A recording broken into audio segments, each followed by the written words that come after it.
আজকের পালা হলো জীব এবং পরম।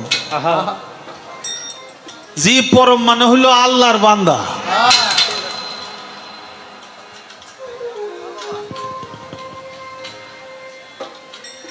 পাল্লা দিছেন আল্লাহর বান্দা, আমি দেখি পাল্লা হইলো আবুল আর আবুল।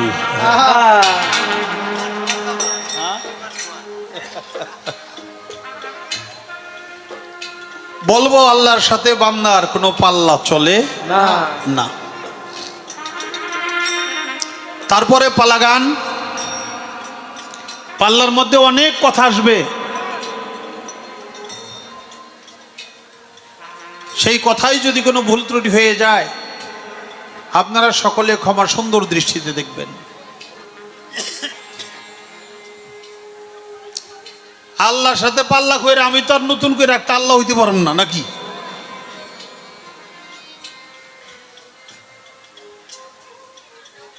ধনীর সাথে ধনীর পাল্লা হয়, গরিবের সাথে গরিবের পাল্লা হয়, শিক্ষিতের সাথে শিক্ষিতের পাল্লা হয়।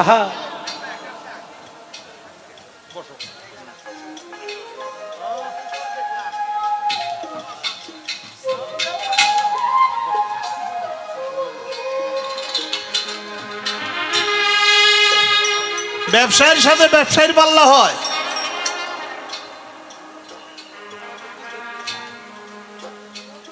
কিন্তু বাবা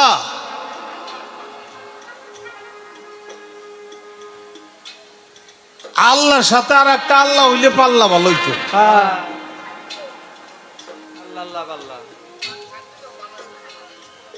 আমি যেহেতু তার না, আমি যতই বুদ্ধি করুম আর যতই কথা কমু, আমার কিন্তু আপনারা আল্লাহ পর্যন্ত নিতেও পারবেন না, আর আমি বুদ্ধি করে যাইতেও পারম না। আল্লাহর সমকক্ষ হইলেন আল্লাহর সাথে পাল্লা চলে। তারপরেও পাল্লাটা যেহেতু জীবার পরম, সেই ক্ষেত্রে আমার পরম বন্ধুর কাছেই তো আমার যত দুঃখ বেদনা আরাধনা আমার জানার বাসনা, এটা তার কাছেই তো জানবো নাকি? তো আল্লাহরে তো আমরা কোনোদিন পাই না।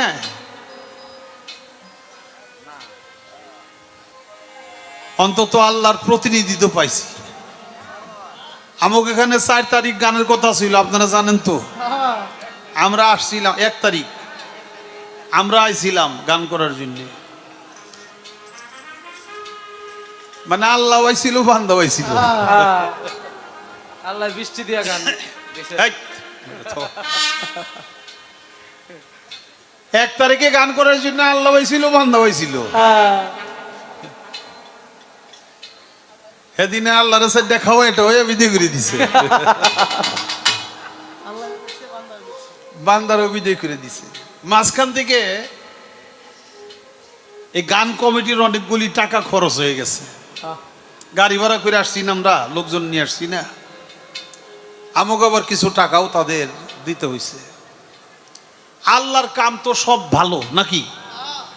নাকি কোন আল্লাহর কাম খারাপ আছে? আল্লাহর কাম যদি সব ভালো হয়ে থাকে, 1 তারিখে আইসা ফিরে গেলাম, এক উপরে জরিমানাটা আপনি লাগাইলেন কেন? এটাই প্রশ্ন। প্রথম কথাটাই এইটা। যদি 1 তারিখে গানটা হয়ে যেত তাহলে কি এরকম জরিমানা লাগতো না? এত মানুষ আসছে, তারাও এত কষ্ট পাইতো না। আমরাও আইছি, আমরা ফিরে গেলাম, আমরাও কষ্ট পাইতাম না। আবার গান কমিটির এতগুলি টাকা দিল, আবার ফাও ফাও খাওয়াইলো।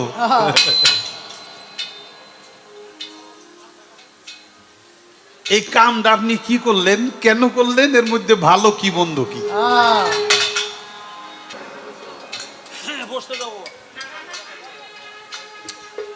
রীতা দেওয়ান গান করছিল জীবার পরম। হ্যাঁ, জীবের ভূমিকা থেকে রীতা দেওয়ান যে কথাগুলো বলছিল, শাহ আলম সরকার ছিল পরমের ভূমিকায়। তাতে রীতা দেওয়ানের নামে হুলিয়া জারি হয়েছিল, কেস করছিল, আপনারা জানেন তো। কম করে মাত্র 8টা মামলা করছিল রীতার বিরুদ্ধে।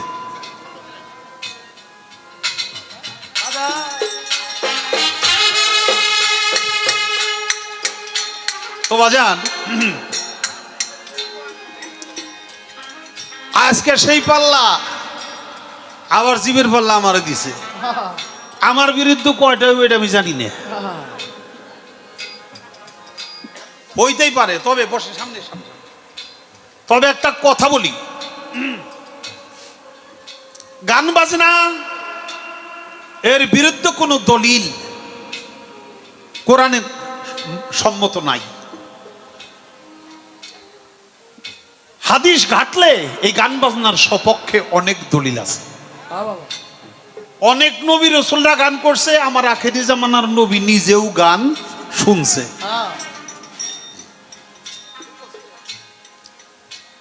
আল্লাহর ওলি আল্লাহরা তো শুনে নিজেরাও গায়। এই গান বাজনা মধ্যে কিছু তাত্ত্বিক বিষয়, কিছু নিগুড় বিষয়,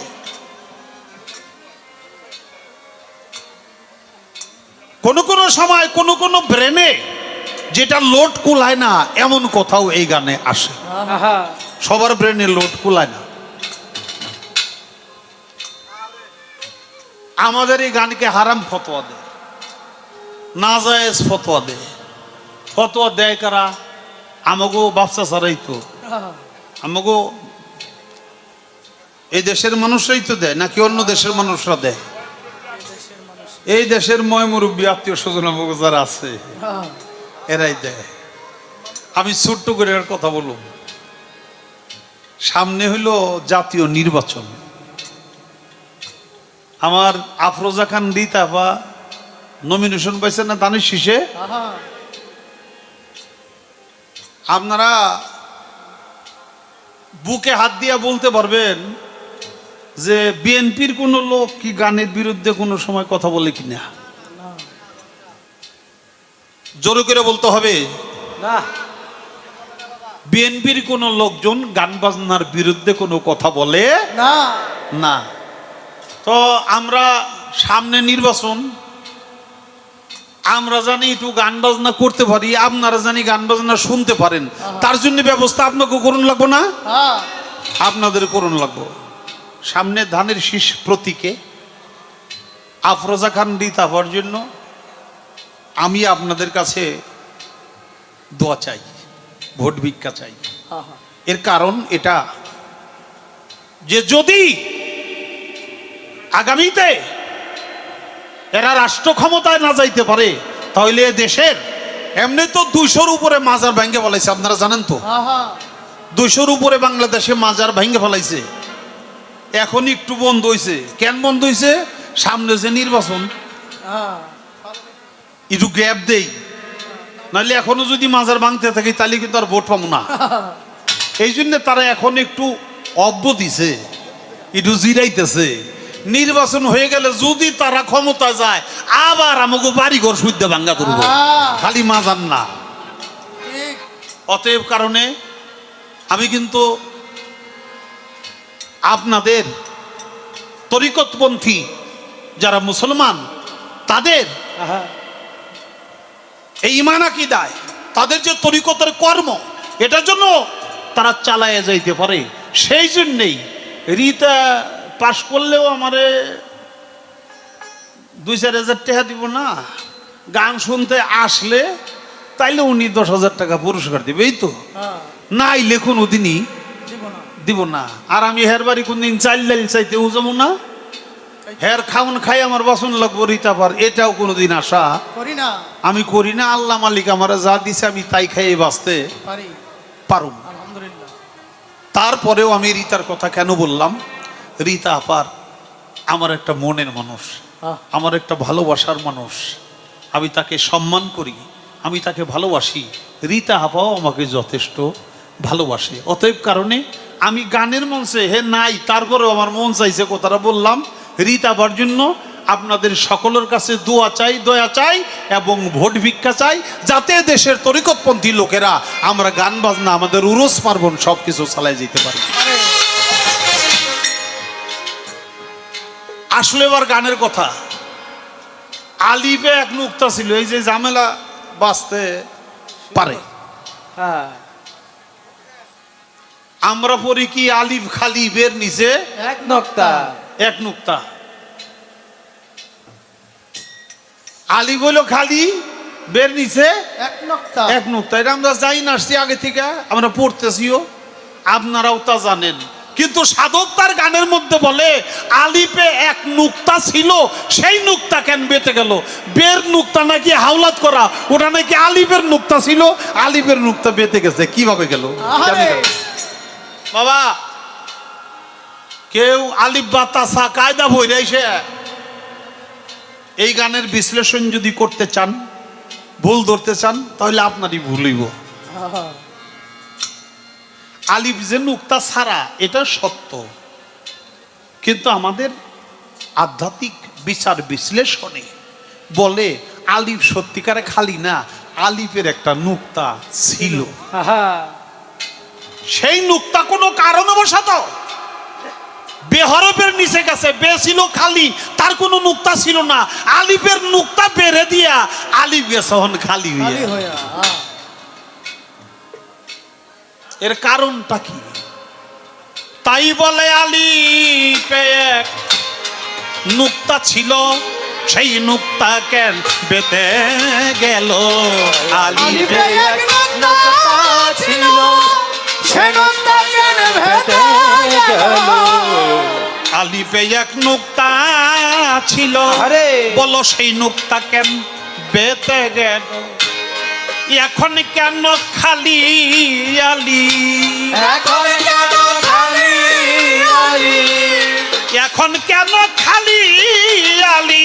পুরাণে তার প্রমাণ দিলে অখণ্ড মণ্ডল আকার, গুপ্ত ছিলে কেন ব্যক্ত হবে? অখণ্ড মণ্ডল আকার, গুপ্ত ছিলে কেন ব্যক্ত হবে? অখণ্ড মণ্ডল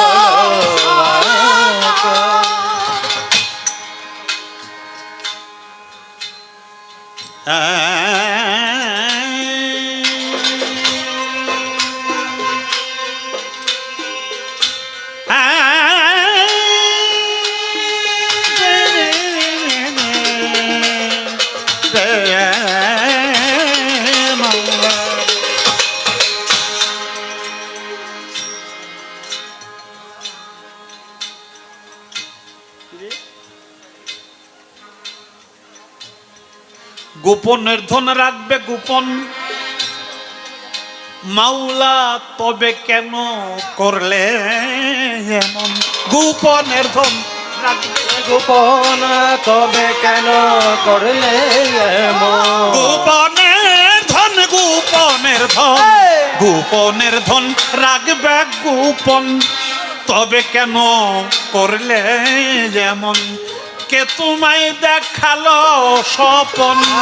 কে তোমায় দেখালো স্বপন? কে তোমায় দেখালো স্বপন? কার স্বপনে ঘুম ভাঙ্গিলে অখণ্ড মণ্ডল আকার, গুপ্ত ছিলে কেন ব্যক্ত হবে?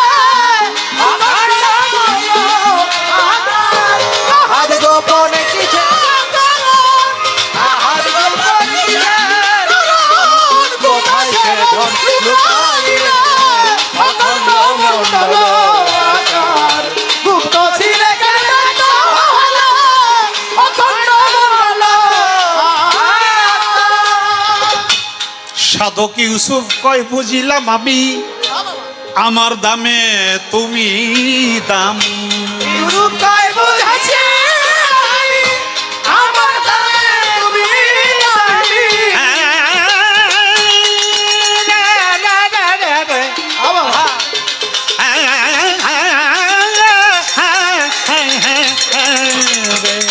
ইউসুফ কয় বুঝিলাম আমি, আমার দামে তুমি দামি।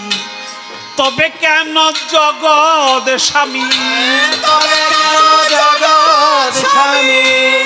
তবে কেন জগৎ স্বামী তুমি আমায় ছেড়ে দূরে রইলে অখণ্ড মণ্ডল আকার গুপ্ত ছিলে কেন ব্যক্ত হলে অখণ্ড মণ্ডল আকার আহারে গোপন কিসের কারণ, আহারে গোপন কিসের কারণ, কোথায় সে ভাগিল কাইলা, অখণ্ড মণ্ডল আকার, গুপ্ত ছিলে কেন ব্যক্ত হলে, অখণ্ড মণ্ডল আকার।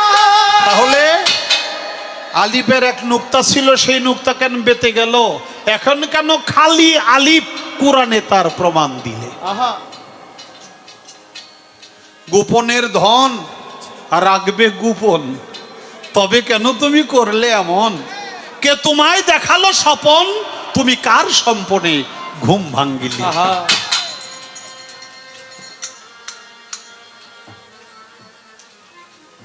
ইউসুফ কয় বুঝিলাম আমি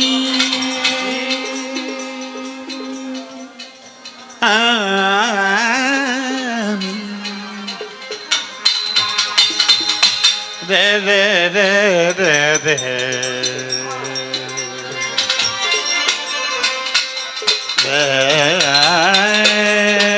রে মন্ধরা